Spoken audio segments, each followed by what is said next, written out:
Hello everybody and welcome to my channel. My name is Freddy and today I am going to talk about books that I finished in June. And June has been a pretty good month for me, reading wise, because I must say that I have at least 3 books that I can consider as books that I enjoyed immensely. And I finished in total of 5 books. So yeah, overall, all of those 5 books have been quite pleasant reads. But at the same time, I also have 2 DNFs, so that's pretty bad. So yeah, let's take a look at the books.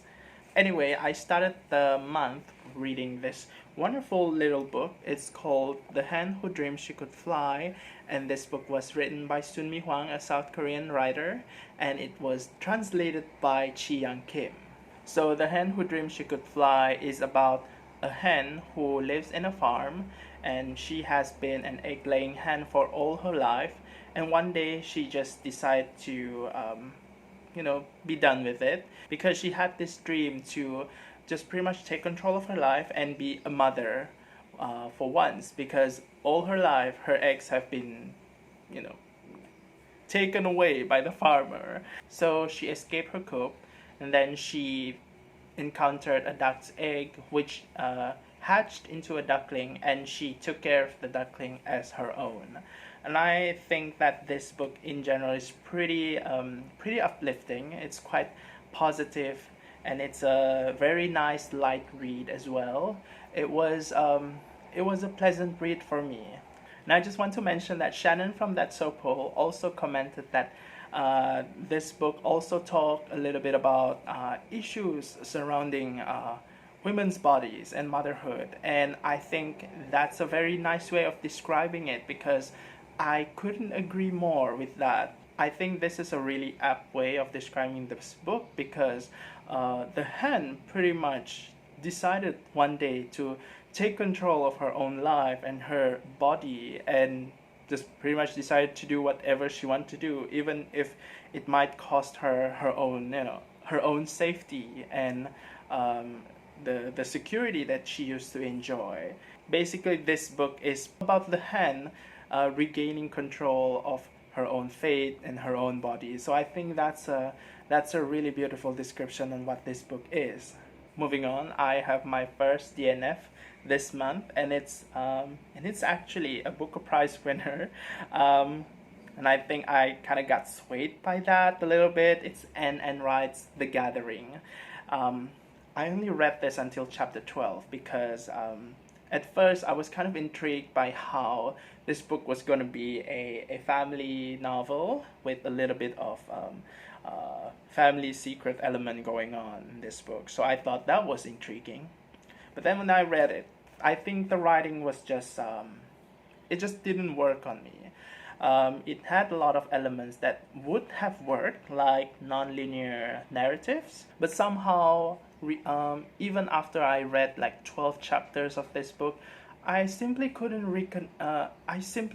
connect with the main character. Her name is Veronica, and her brother just committed suicide, and she attended this brother's funeral, and it was there that she kind of started to uncover some sort of ugly thing that happened in her family back then, involving probably herself and her brother. And I actually didn't make it into the part where it talked about that revelation in this book, because I only read until like not even half of it. But I just couldn't continue because the writing was a little bit apathetic in a way. I know that the character is dealing with grief and loss, but it was made in such a way that I can't even care about what's going on with the character. And for some reason, reading this book, there was tons of references to genitals, which I thought was weird. And it kind of made me realize one thing about my own reading taste. And I have kind of noticed this back then also, but I couldn't really like articulate it in words. But now that I think I could express it in words, I feel kind of stupid, because as it turns out, it's a really simple explanation. And that explanation is, I just find genitals boring. Like, writers can write about anything. They could probably write about politics or, things that I don't know much about. And it could still be interesting. But if they start writing tons and tons about genitals, then I would lose interest. So this book has tons of genitals, and it just didn't work on me, and so that's why I decided to just stop reading it. It was not interesting anymore. So moving on is a book by a Chinese American author, Jin, and it's called In the Pond. This is also another pretty small book, and I thought that this book was a quick read. The language was breezy. So this book is about a man who has a family in China, and this man has been waiting for a new housing from his factory's bosses for many years already, but he just couldn't get the housing. And one day, the list of the people who are eligible for a new housing was released, and his name was not there anymore. And he couldn't take it. His wife couldn't take it anymore. So he decided to do something.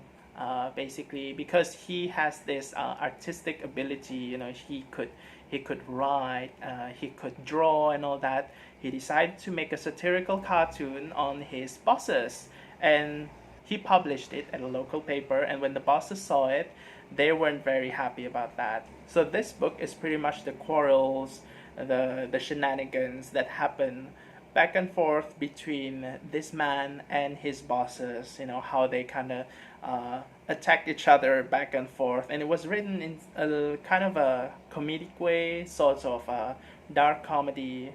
I say it's dark comedy because, the way that they interact with each other, even though it feels kind of funny to us, but it does have some really tangible consequences on the characters in this book. They are pretty much talking about the livelihood of this main character. This character is pretty much just fighting for his survival and his family survival in this book. But the way the book treats it made it appear like some sort of it feels farcical, which is depending on how it's written, it could be a good thing or a bad thing. I think it's just average, because I would have been more interested to see how the character actually feels along the ride. Like, throughout this story, you could see that the characters just pretty much gotten a lot of ridicule from the bosses, and in return, this man also make the bosses look stupid. So yeah, things go like that back and forth between these two sides of characters. But in general, I didn't exactly feel much as far as emotional impact goes with this book. It was a nice read. I kind of got a bit of giggle from time to time, but that was pretty much it. Yeah, nothing really punchy with this book. So after I finished In the Pond by Jin, I read a book by Elena Ferrante, which is something that I've really wanted to read for quite a while now. It's called My Brilliant Friend. And I don't have the copy with me right now because I lent it to my friend at work. But okay, as far as the book goes, I think it's a very good book. My Brilliant Friend is about the friendship of two girls in the 1950s in Naples, and it is a part of a longer series of works, the Neapolitan novels, which has 4 novels.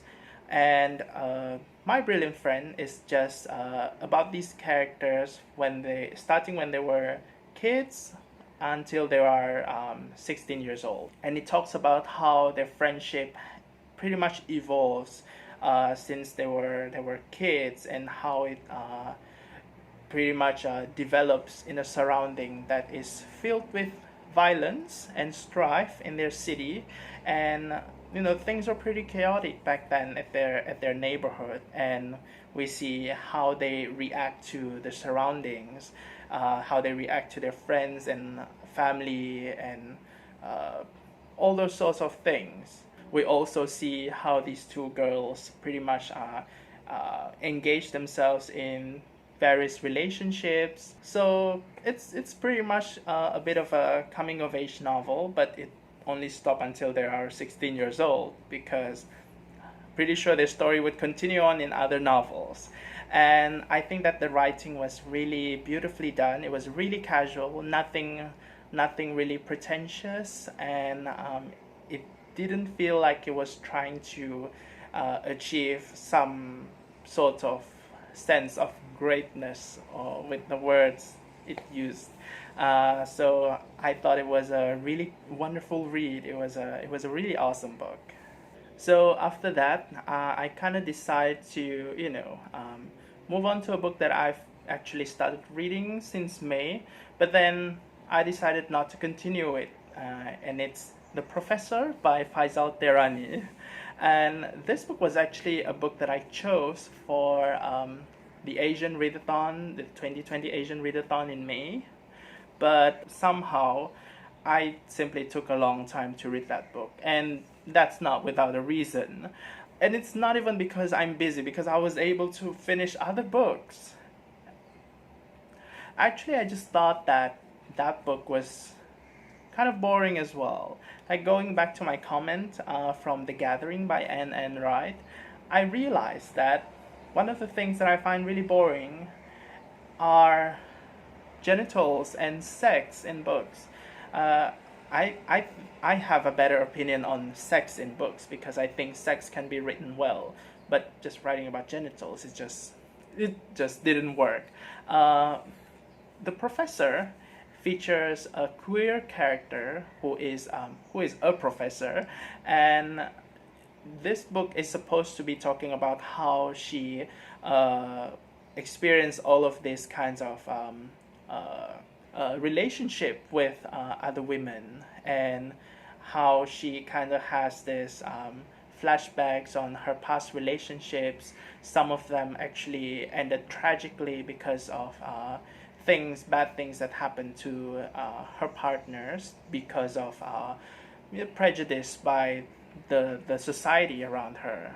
And I think that it's really cool that there is a Malaysian book that actually talks about the LGBTQ community, actually has a main character who is queer, who is a woman having relationships with women, and I think that's really awesome. But the problem I have with this book is that it does not really feel like it has this nuanced view of how a queer woman should be. Like, when I read this book, the professor's name, Professor Suzila, she is someone who is engaged in relationship with other women. And she's a professor. And she seems to be traveling around, doing conferences or whatever. And that's it. I just read 2 chapters, and each chapter I think is sufficiently long to introduce a character. But after reading 2 chapters, those are the only thing that I can gather about the main character. She feels so one-dimensional. I just couldn't get anything else from her. It feels as if, like, for a queer character to be important, the most important thing about this character is that they should be queer. I don't think that's a really good portrayal of a queer character. They should have other things that we must be introduced to, like their hopes and fears, their motivations, their drive. And I just couldn't get much from Professor Suzila from what I have read in this book thus far. And so I decided not to continue it. And it was kind of disappointing, because I actually had some high expectation on this book prior to getting into it. But yeah, it just didn't impress me much. So after that, I actually started on reading another Malaysian novel also, and this one is called The Sum of Our Follies by Shih-Li Kow. This book is about the life in a small town. The small town is called Lubuk Sayong, located in an actual state, Malaysian state called Perak. Lubuk Sayong is a fictional town, but I feel that this story really captures the essence of how it is to be in a small town, because I actually grew up in small towns myself, even though right now I live in a big city, but I am a small town person through and through. And I think this book is really beautiful. It doesn't really have like a discernible plot to it. It's pretty much just kind of like a collection of things that happen in a small town, written in a chronological basis. And we see these events being told by various characters in this book. And overall, I think it's just a really wonderful, really quaint story about how people in a small town pretty much, just carry on with their lives. So the final book I finished in June is this book by Jeanette Winterson. It's called Oranges Are Not the Only Fruit. So this book is about a character, a young girl, Jeanette, who grew up in a particularly religious family. She has this kind of close relationship with her mother, who is super religious, and growing up, religion is pretty much one of the most common motifs in her life. It is pretty much something that she experiences every day, and she accepts it. And yeah, overall, in the first half of the book, she kind of has a nice experience being surrounded by other religious people as well, engaging in church activities, and it was good for her. And then one day, she started to have this attraction towards another girl, and we started to see how she kind of get a little bit confused about her own feelings, her own experiences, and what she's going to do about that. And it seems like she's trying to kind of reconcile that fact with her own religious upbringing. But that's pretty much the struggle in this book, and I think it's really nicely written.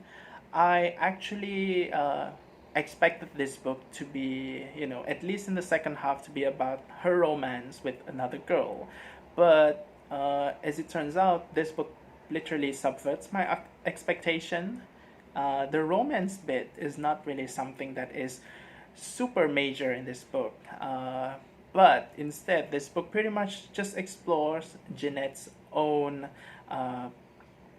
way of trying to kind of reconcile or connect these two really seemingly different worldview. Her own attraction to other girls versus her own like experience as a kind of a religious person, someone who is attached to the church life. And I think that's really beautiful. And at the same time, it also explores her own relationship with her mother. And I think that is something that is really complicated in this book. But that's what makes it really great, because it makes Jeanette, the character, as someone who is not dimensional. We can totally see all of these internal conflicts going on within her. But at the same time, it kind of portrays the mother as someone who is also not one-dimensional, even though we think that the mother is somewhat of an antagonistic force in this book. She has layers. That's it. She just has layers, and I think it's really lovely to see all of these layers going around these different characters as we peel each layer and discover new things about them. So that's it for all of the books I finished in June. I think June overall has been a pretty good month. Outside of reading, it has been kind of hectic because of all the other things that's going on, but I guess it was okay because I'm still in one piece and things have been going fine.